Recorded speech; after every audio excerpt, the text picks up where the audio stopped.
Well, we're here with Mark Brown, winner of the A-Main for the Speed Cars tonight. Mark, you've had a pretty torrid season by your normal standard, but good to get back in victory lane. Yeah, we've been struggling this year, mainly because I sort of probably burnt out a bit from running America and then building a couple of cars.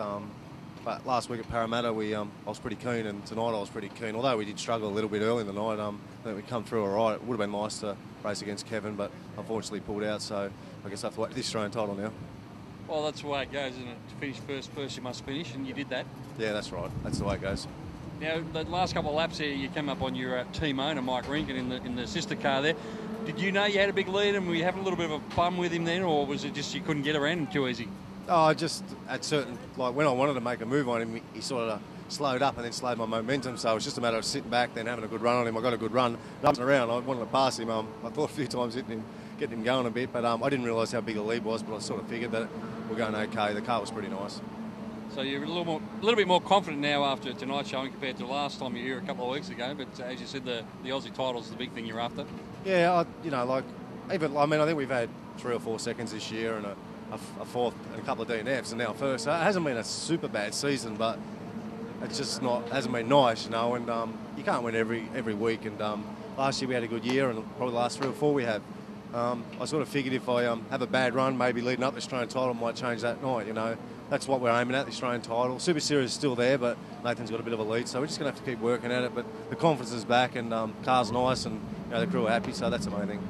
Well, you're right, that is the main thing. But as you said, like the last probably 5 years, you've been on an absolute tear. So, unfortunately, you like it to go on forever, but it can't. But as you said, it's better to have the bad luck earlier in the season and be good for the title later on. Yeah, exactly. I mean, every day you get older, and it gets tougher, motivation gets tougher, but hopefully this might be the thing to turn us around. Like I said last week, we were good at Parramatta, and we're back at Parramatta on Boxing Night, and then we're back into the Super Series. So I think this is a good start. JB seems to be pretty happy. He thinks this is it. This is the turnaround. So it's tough up there, and it's tough everywhere you go. So we'll just keep plugging away and hopefully get a few more wins. Plugging away is exactly what you had to do. First heat there didn't go to plan. No, I had a good run on Peter around the top, and he sort of got me back underneath, so I knew if I pushed him to the corner, he might try to drive in a bit harder and I'd be able to come back underneath him, which I did. But unfortunately, I wasn't far enough up, and when he come back down, I sort of tagged the back of him and around I went. But that's bad luck. I knew it was going to hurt me. I knew it wouldn't put me on front row. It was just a matter of working back, and I think we got back to 6th or something, and then the next heat we struggled bad, and then, but it worked out in the end, so that's the main thing. So do you think if you had had a front row starting to feature there, it might have been a little different story early on? Yeah, possibly. I mean, maybe I would have liked to have been on the front row for Kevin just to gauge, He probably was a little bit quicker, but, he's used to this stuff. Towards the end of that race, I started flowing it really nice. And, I think when I got the second, I don't think he was driving away, but then he didn't have a motor either. But then that can also help too, because the track's so bad, But it's just the way it goes. We'll just keep going. No, you're right. I thought in that feature there, your driving was perfect, really. Yeah, didn't make too many mistakes. Hit the water a couple of times up here and won in 3 and 4, but apart from that, no, I was pretty happy. Well done. It's great to see you in victory lane, and we look forward to seeing you back here in February. I'll definitely be back. I'll be back here in January, actually, for the AGP. The AGP, of course, yeah. Yeah, definitely be back for that. I think we're defending champion, actually, so hopefully we'll make it 3 of them. We look forward to it. Thank you very much. Well, we're with Mark Habe, basically one of the icons down here around Avalon Raceway. Mark, how are you? Oh, pretty good, thanks, mate. How's yourself? I'm pretty good, actually. We've just had a good night's racing so far. That's it. Good night. Speed cars were awesome as usual. The other classes weren't too bad either. Now, a couple of your NOS sprints, I was going to say, but Australian wingless sprints were out there in the field? Yeah, they were. The car driven by Paul Drew. Didn't have so much luck tonight, unfortunately. Had a few electrical problems, but we're looking to get that sorted out for the next round at Nyora coming up on the 27th. Well, that'll be fun for him. He's already had a couple of runs around Nyora, I think. Yeah, he has. Last time Paul ran up there, he actually won the feature. So, be looking to do a good performance up there. And our car with Scott Drew driving it, we've won the last 2 features of the Northeastern Series. So, we're looking to do well up there as well.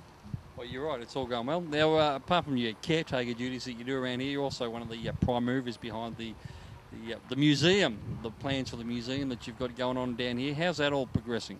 The museum, it's progressing along fairly well at the moment. We've got the building in ship shape. We've had a few displays happening. We've got a big display planned for a little bit later in the season, so it'll be one to look forward to. But yeah, it's going well. A few more fundraising events coming up for that, but yeah, no, it's taking shape really nicely. The Vintage Speedway Club have been a good help to us, offering cars for displays and that sort of thing. So yeah, it's all going well. There must be a few other things sitting out in paddocks and garages around the place that you know of. Can you talk the people into getting them out? Oh, we're certainly trying. There are a few cars around and a couple of old relics that have been scooped up that can be restored. So we're looking forward to getting onto those projects. There's some keen people to get behind them, so we'll get them up and running in the not too distant future. Now, once upon a time, a few years back, you were heavily involved with Kevin McCallum and his sprint car racing team, and you were the #1 truck driver. How are you finding it now that you're not spending so much time on the road? Oh, well, it's I don't know whether I'm not spending so much time on the road. We've been troopsing around a lot with the wingless cars, so that still keeps an interest burning rather fiercely, so it's all good. It's probably a little bit easier transporting those things around, though, than driving that big old Leyland. Oh, yeah. Yeah, don't miss driving the big old Leyland. A bit more comfortable in the Rodeo and trailer, that's for sure. And a little bit less susceptible to the wind, because that thing was about 20 foot tall, wasn't it? Oh, it was. You'd go into a corner with the wind blowing and felt like it was going to lay down. I know, I've been in the back when you were driving on occasion. It's scary, right? Let me tell you. No, it actually wasn't. But it's great that what you're doing with the museum. It's great that you're involved with the wingless cars, and you'll just be in it forever, I think. Yeah, it will do. It's part of my life. Well done, Mark. Thanks. Thanks a lot, Ben.